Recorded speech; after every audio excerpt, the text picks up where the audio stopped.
Magandang araw po sa lahat ng mga senior citizen sa buong bansa.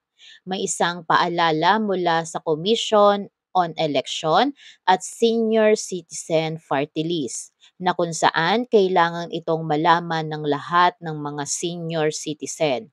Ang balitang ito ay galing mismo sa official Facebook page ng Senior Citizen Party List Kong Ompong Ordanes.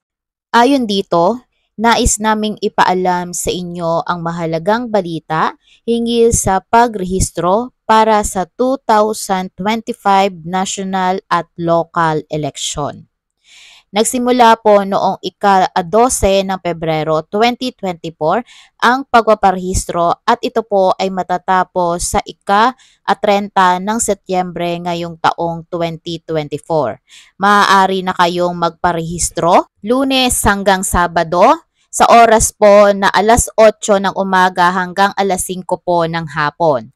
Sa opisina po ng election officer or sa satellite at mall registration site.